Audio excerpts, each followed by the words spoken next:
Sorry about that. I tapped the screen and it just stopped the video. I was trying to get it to focus. You can see that greenery down there was my other Jagiellon plant, and he was all the way up to here. And somebody came and cut him off right at the base and left this whole part up here to die, didn't eat any of it. And they came over here and they did the same shit to all my peas. So all these peas were all like twice the size of this one, honestly. So they came over, they nibbled one bite there, and then just left the rest of the vine to die. Didn't even eat it. I swear to God, I'm going to go on a bunny murdering rampage pretty soon. I do not like bunnies as much as I thought. So, like bro, if they came over here and they chewed it down and ate it, I would have been cool with it. But you come here, you bite it off and kill it and leave it? Like, bite it at the part that kills the whole plant and don't eat it and leave it? That's just spiteful, dude. It's on site now. You come in my yard, the dog's after you. Like, all sorts of rabbit repellent stuff's going down. You're not allowed in my yard anymore, you bastards. These are some volunteer, 99% sure these are cherry tomatoes. I don't know if they're the heirloom ones that I had for several years, or if these are the new Super 100s that I bought for this year. Certainly I was planting stuff over there, and then they fell on the ground, and then I sweeped or, cleaned off the patio, and they got dusted into here and then planted themselves. This plant's really cool. This is an electric daisy. So when you eat these leaves, it tastes like you have a 9-volt battery on your tongue. So it like tingles and numbs.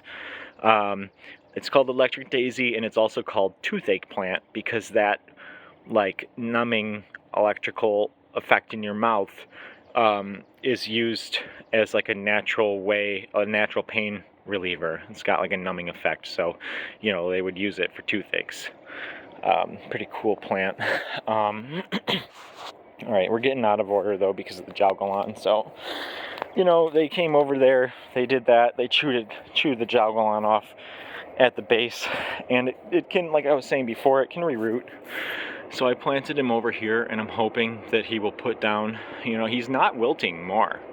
So I'm having high hopes that he's surviving there, but I don't know. I really don't know. We're going to find out. I also don't know if that one in the ground over there will sprout new leaves or not. I don't know. Here's some garlics here in the potatoes I forgot to mention. Keep some of the rodents out. They like to eat the potatoes. This I'm pretty sure is one of the yellow pear tomatoes, but he's growing quite slow. Those seeds were also 3-ish years old, so I'm not surprised that they're not exploding or anything. Another purple basil that went green, clone of the original plant. This is mixed salads. It's got mixed actual lettuces. It's got rainbow Swiss chard, kale, spinach, all the leafy greens growing in there. This is Concord grape. Even though it looks like it's not doing anything, it's actually got a bunch of roots below the soil. So, I kind of thought it would have put out a leaf by now, but whatever. I'm sure it'll come next year as long as it keeps growing its roots. Another garden reject. Looks like this guy might be this guy's probably a zucchini, though he doesn't look like the other ones. Not 100% sure. I think it's probably like an actual squash, like a summer squash or zucchini, or probably one of those two, a black beauty zucchini or a summer squash. Or I guess it could be, that could be a Ford hook zucchini. I went to Wegmans, as a grocery store nearby me. I bought like a chili bean mix that you just eat, and I just took a handful of like the 14 different kinds of beans, and I sprouted them. I scattered a bunch over there. We'll see in a minute. But I also took some extras and just, Planted all these beans along the side. And looks like he's getting kind of shaded out over here. He's going to have to make a run for the sunlight.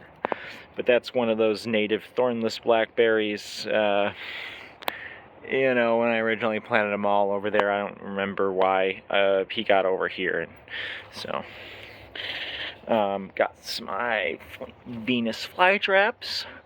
They have to be in this kind of container here because they are very, very, very sensitive with their water. They either need like pure, like literal distilled water or rainwater. They can't have anything else. The soil has to be extremely poor. It like have no nutrients in it because they don't get their nutrients from the soil through the roots. They get it through the insects that they digest on the traps. So they need, like, you know, this is basically pure water and nutrient-less soil. Very sensitive. But I put some of the Japanese beetles inside these traps on Monday, and you can see like this one. I don't know why they closed up again. Maybe they caught another bug. They were all open yesterday night. They basically dissolved the entire Japanese beetle to nothing and reopened in 3 days flat. Let's see here.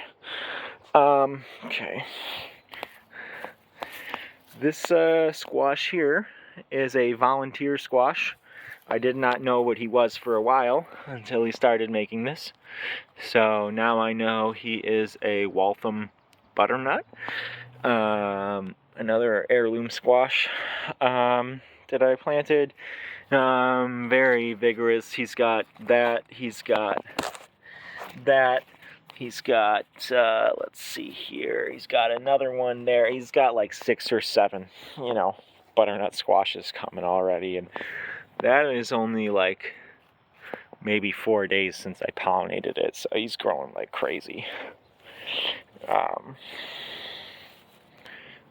Well, I don't have time to explain, but he's in kind of like a double hugelkultur. I'll explain the hugelkultur when we get to the back garden. These things here are all citronellas, you know, mosquito repellent. This is another bee crack flower, butterfly bush. This one's white.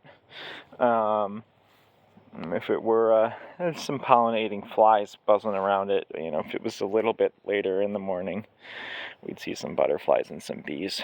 So it's like a tachnid fly there. I guess you didn't really see it well, but tachnid flies are pollinators, and they also lay their eggs on the back of pest bugs. The larvae burrow in and kill the pest bug and eat it. That's a pincushion flower. I went to the, you know, greenhouse to get the ones. I picked the flowers where I saw bees and stuff on them. So that was one of, you know, those ones definitely, by far, no competition whatsoever. Had like 10 to 20 times as many bees as any other flower, period. This one had 1 bee on it. And then this one over here that I forgot to show you before, the cranesbill, had 1 bee on it as well. It did have flowers. The flowers went away when I put it in the ground. I'm not sure what happened there. This soil is supposed to be the kind of soil it likes. These guys here that I forgot to mention as well. These are yarrow. It attracts a lot of beneficial bugs, including tachnid flies. So tachnid flies are those pollinating flies I was talking about before that lay eggs in pest bugs. So help keep pests out of your garden if you're bringing them into your garden.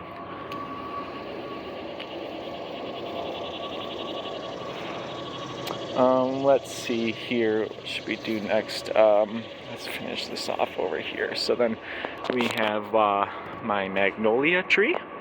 The bees really love the magnolias. This one is a sweet bay magnolia, which has got a little bit, I'm going to have to get that guy, which has got, maybe if I just fling him over towards the trap. I think he went right in the ground. Oh well. You know, the typical magnolia you think about is a southern magnolia, and it's not hardy enough to survive the cold winters here. So this is a southern bay magnolia. And this one should be hardy enough in the winters here. I think it's zone 4 is the lowest it can go to, and we're in zone 6B here by the lake in western New York.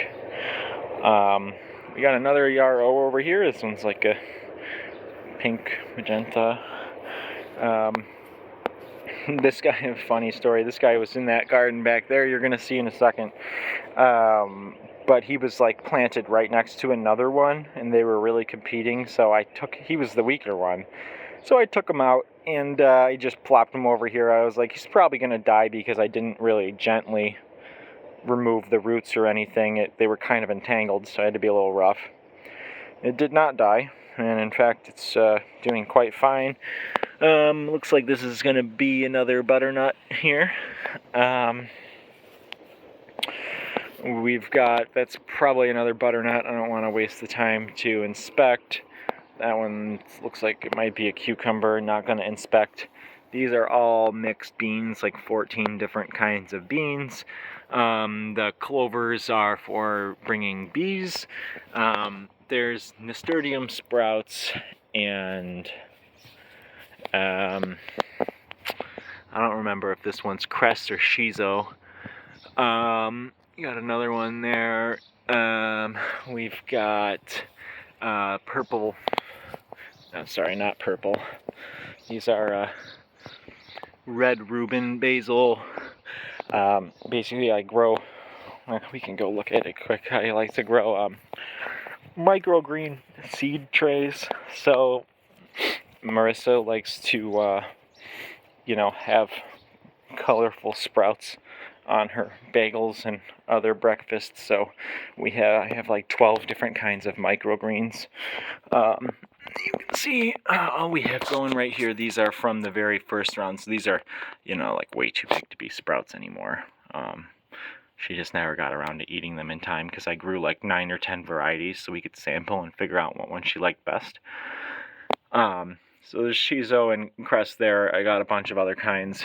But, those ones we just saw out there were basically ones that got too big to be in here anymore, to be, tasty, or they got half cut down and there was just a few stragglers, all the extras after being cut down and eaten and stuff. Went out to that outer garden. West Coast folks, here's one for you. That little leaf right there is a giant redwood sequoia tree. There was 5 seeds that went into that container. Looks like only one is sprouting. I still have hopes that another 1 or 2 might come up, but we might just get the one. And while we're in here in the garage, keep the camera pointed down so you guys can't see all the mess. And this is my moss wall. So, moss does not have a root system where it absorbs nutrients. It actually captures particles out of the air and feeds off those. So it's, it's not like equivalent to having an actual air purifier in your home or anything. But it does do a small amount of improving the air quality in here. The greenery, has mental and cognitive benefits. People in green spaces a lot happier and productive than, looking at urban concrete. And when you spray it, it smells like you are visiting the Adirondacks. So that's also really nice and cool. That's this is that clay you mix up in a sprayer. And then spray it on the leaves to protect them from stuff. And we got these are my several stages of Cuban tobacco harvest. You can see those ones right there are the oldest. Those ones are the newest. Those probably first, second, third, fourth. I didn't put them in any particular order because it doesn't really matter. I can tell how done they are by how brown they are and whether they feel papery and sound leathery. That's when you know they're done, at least for the way I do them. After Marissa sampled all the sprouts, she said that the beets and the cress, is it the cress or the shiso? That's the shiso. So she liked the beets and the shiso the most, so I made a whole tray of that. But I'm not sure what happened. There was, some kind of mold that came over here and rotted most of the seeds. I guess it was, normally seeds love sitting in water because you need so much of it, but that's literally the way you start some seeds, is just put them in a Ziploc bag with a wet paper towel. So maybe I should have sterilized that soil after using it once or something. Or, done something to, next time I'll just use, fresh potting soil or something, so I know that there's not that, mold that's gonna do that. So no, I don't think there's anything else, to really talk about in the spare garden here. Here's the birdseed corn, rat trap. I have a roof rat that comes and visits my garden from that house across the street over there. I don't like trapping or killing animals, but you can't have rats coming around your garden and bringing diseases into your plants and stuff. So, plus if it's got diseases, Gordy loves to chase rodents. That's what they, bred terriers for. So he can't stop himself. If it was diseased or someone else poisoned it and he caught it, he'd get sick or poisoned. So the rat's got to go. I'm gonna catch him live in there and I don't know.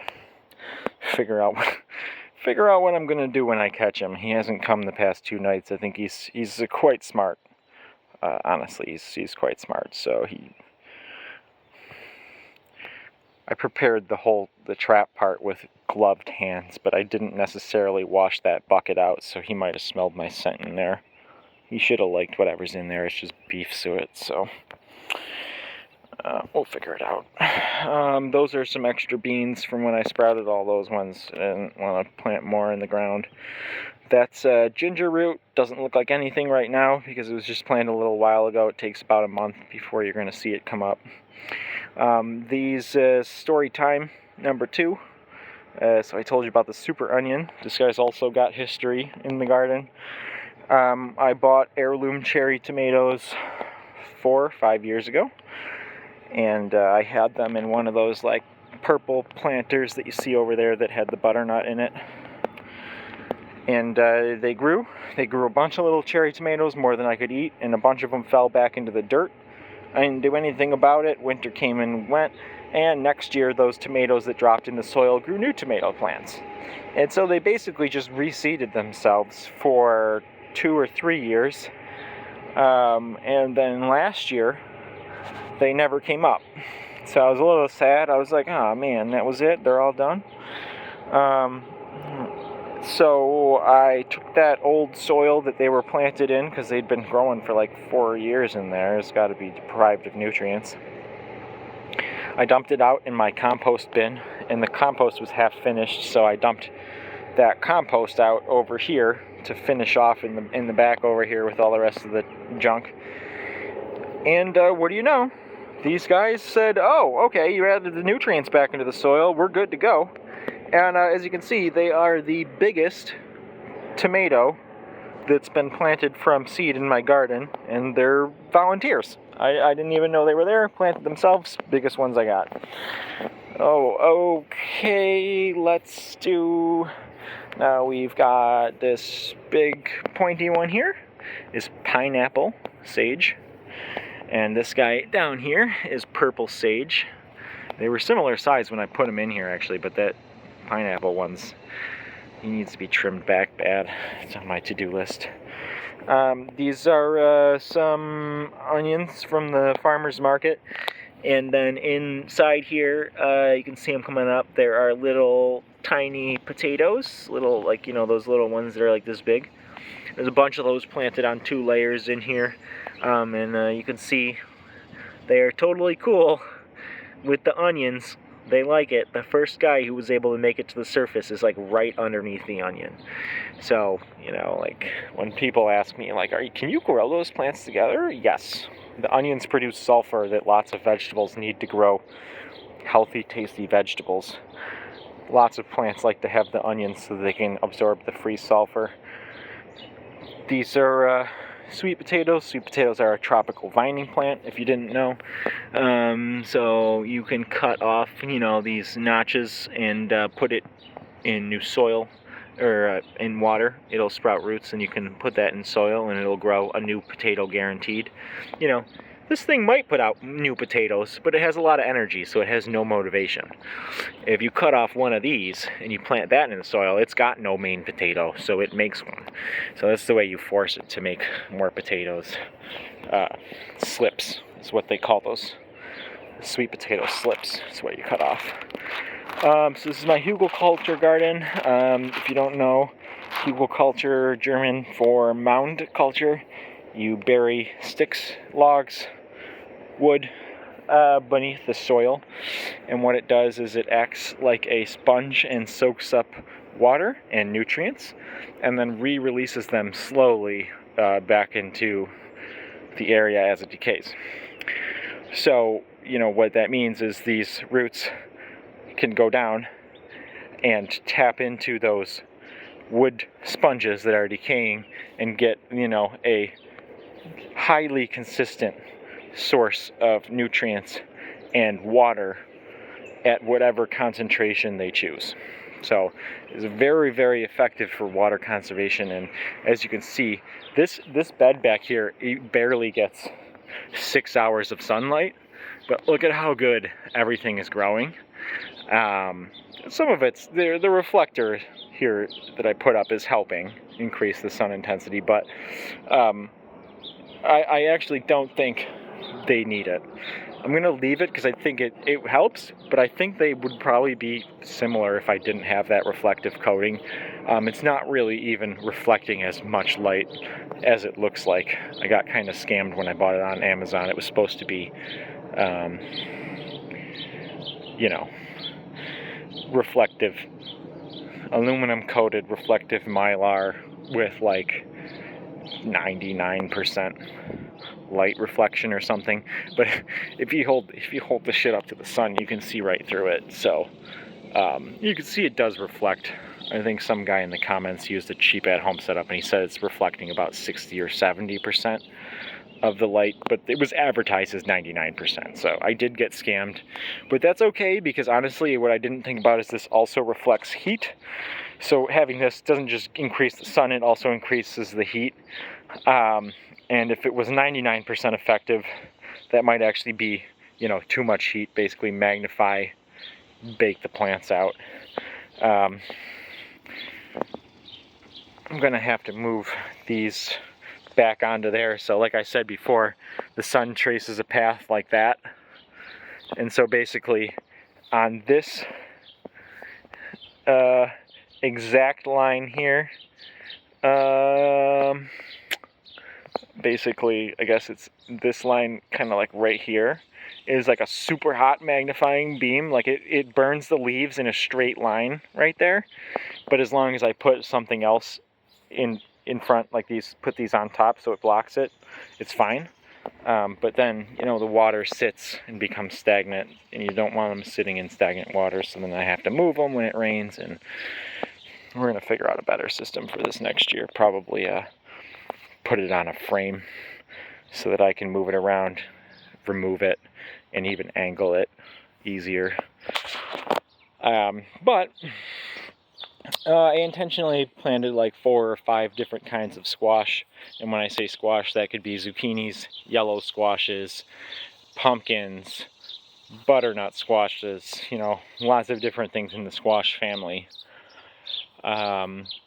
So this front row is a mixture of pumpkins, butternut squashes. You can see one right there. They like to vine across the ground. That's why I put the dirt here, so he's not getting baked on top of this reflector when he comes out.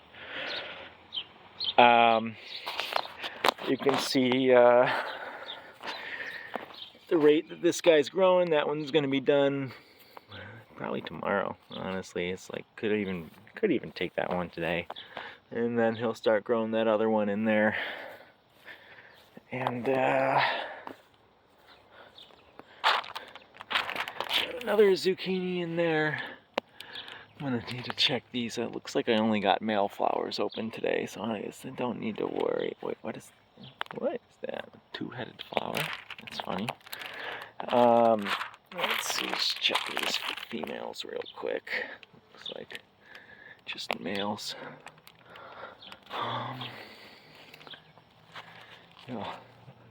Sometimes you get these weird funguses when you're growing in this hugelkultur. You know, they'll come up and they'll do this on the plant, but it washes off with water, and you can see the plant is completely fine. You know, whatever that fungus is, it's not pathogenic to the plant. And I was reading a little bit about them, and you know, the reason that they do that, they're not trying to infect the plant, they're actually trying to climb up into the wind path when they sense that the environmental conditions are right for them to distribute spores. So it just rained heavily and was cloudy the past 2 days, which is good for mold and fungus. So it's coming up through the top of the soil where it's eating the wood of the hugelkultur under there. It's actually good. It's powering my hugelkultur bed, that fungus. But it eats wood. You know, it doesn't eat green vegetation. It eats wood. So it's not infecting, you know, even though it looks unsightly and scary when you see it. It's actually not harming the plants, and it washes right off. It's just trying to distribute itself, go through its natural life cycle. Back here we got yellow squash that's also probably going to be ready tomorrow. Looks like we got, you know, I pollinated this guy yesterday, I think. Got lots of male flowers. You know, we got a little baby one there. Maybe a week we'll be pollinating him. All these guys on the back here, except for that one in the middle that's a butternut. All the rest of these guys are all cucumbers. You can see I just added this trellis for them yesterday. So I'm already I'm getting super sweaty standing next to this thing. It's like you could feel the heat. It feels like you're standing next to a heater. So this one, I believe, is probably the beefsteak. This one's probably the Roma. You know, he's got like a medium stem. He's got a real thick stem. He's going to have big tomatoes. And then this guy's definitely a cherry. Another cherry tomato right there. We've got, you know, the bunnies came and ate most of the peas, but we do have peas and beans basically all the way at the top of the hill here, so that when it gets watered, the nitrogen being produced by those legumes will wash down onto the plants that need the additional nitrogen over here and over here. So all the way, you know, oops, tripping on the cement block. So, you know, that guy's a bean. This guy's burgundy bush beans. Then this guy is my other mammoth basil. So he's not very big right now, but he will get like this tall. I mean, he will be mammoth once he gets up there. I planted him late this year. I planted him in the beginning of spring last year, and it took him all the way till late summer to get that tall. So he's got better setup, so he might grow faster. But he also might not be as big as the one I grew last year, just because I started him so late. This thing here is another one of those mosaic yard-long beans. So those are what the flowers and the beans look like. Very pretty. I would get you a closer shot if I could, but I don't wanna. My camera's not focusing right, and I don't want to step in the garden. This guy's a Hungarian wax pepper. Again, the white stuff's clay, not mold. We're gonna harvest him once he gets a little bit more red. These guys are the lunchbox snack mix. So I don't know what that means, but the tag on them had multicolored bell peppers, so I'm pretty sure it's just one plant that puts out different colored bell peppers. That one right there is a banana pepper. He had 2 big banana peppers on him that I recently harvested last week. So, you know, once I harvested those, he said, okay, well, if my fruit's gone, I'm going to get a little bigger first before I make more fruits. It's okay with me. We got this guy over here. He's a green bell pepper, but he also was like, man, I'm going to be living in here. I need to get bigger. We'll take care of that fruit, you know, later.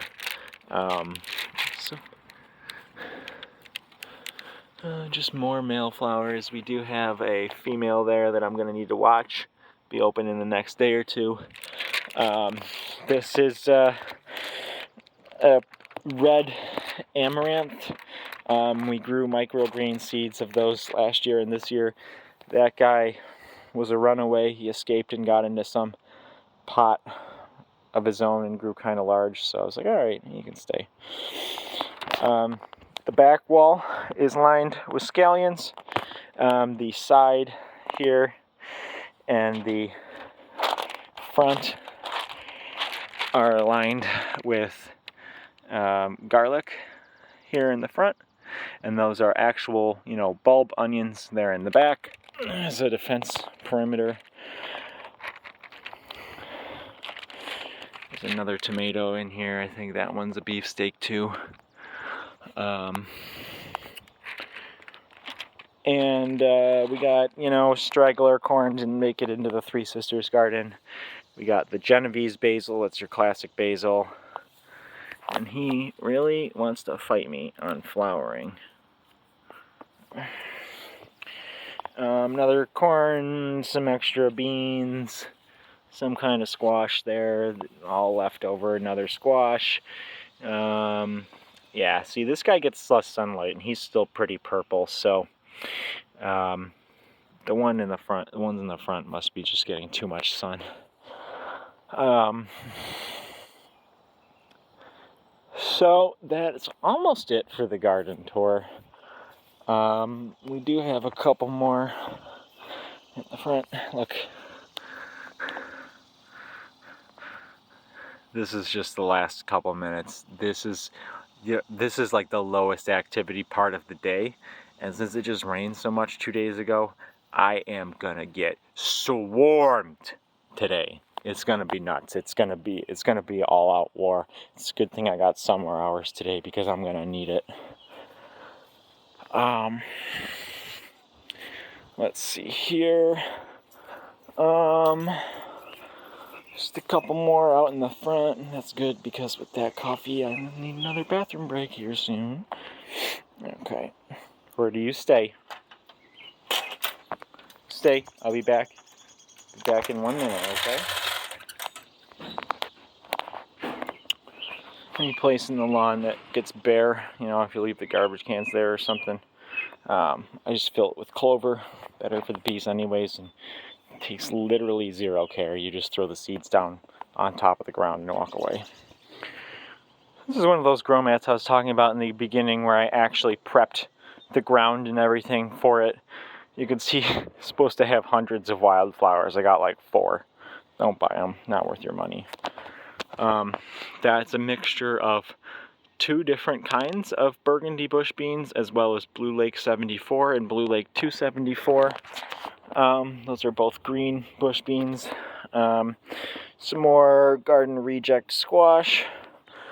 You know, they're flowering much smaller because, you know, I don't really take that much care of this front garden yet. I will someday once I finish all the stuff in the back. Planted some tiger lilies. The flower's gone now though, so you missed out on that. This is Solomon seal. Makes pretty little flowers underneath here. This is another volunteer squash, and now I really have no explanation for how this one, because this one's out in the front yard. I don't bring seeds out here. I mean, maybe a bird or a squirrel carried it. It looks like, I really have no idea. It looks like it might be like a, maybe? It's definitely not one of my pickling cucumbers. This could be one that, maybe produces like full-size cucumbers. I don't know. But because he's growing above wherever that potential sewage leak was, I'm not going to eat anything that it makes. I'm going to give it to a friend I have that does some natural fermentation-based processes to extract the nutrients from it, which I could do myself too, but I have a lot of, he has a small yard, so I don't mind giving him some of my greenery to share to help boost his up. These are the lilies that were planted here before I moved in, so they've been here for who knows how many years. They're very well established. I don't do anything at all for them, and they do great. More squash left over, some corn that was left over that didn't fit in the back gardens, so I plopped them out here. And yeah, they don't look like they got any female flowers at all. They're probably, soil's not good enough for them out here. Another Solomon seal.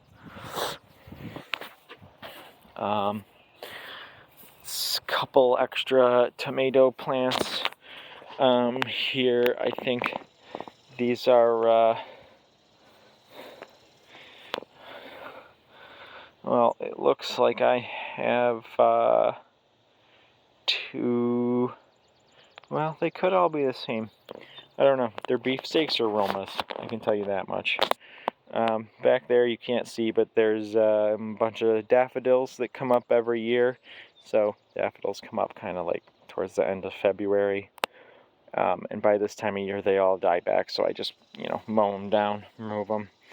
Had a huge row of tulips here, but I have voles. So all this dirt's dead because they tunneled back and forth here in a frenzy, eating all the tulips, and they basically ate the roots of all the vegetation that was growing here.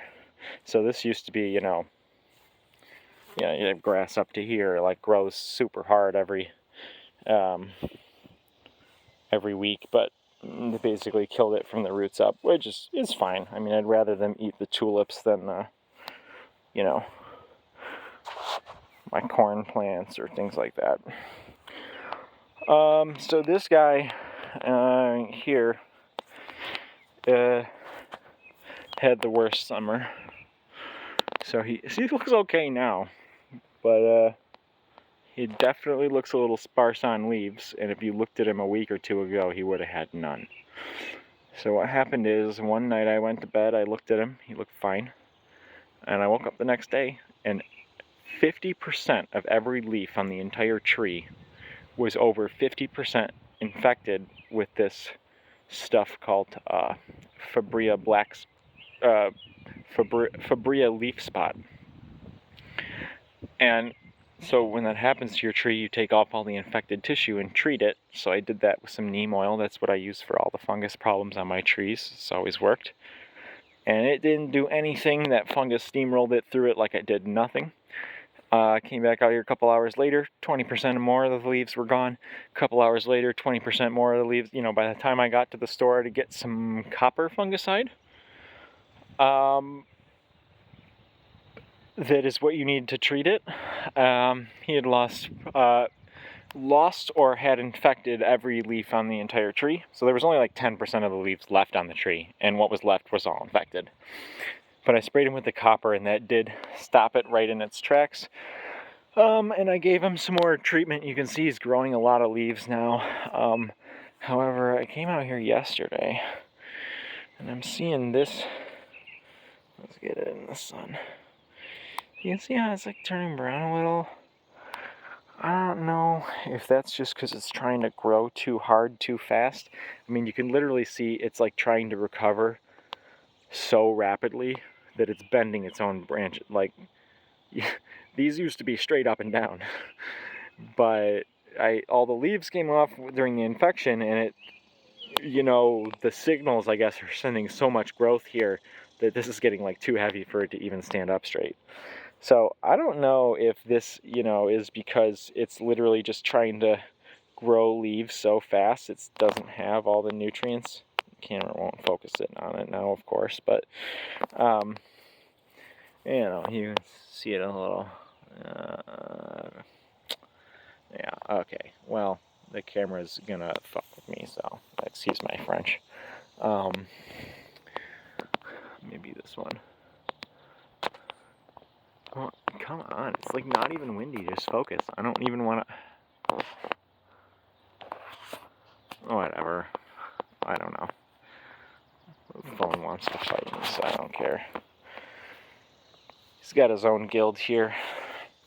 Some beans, some squash, some chamomile.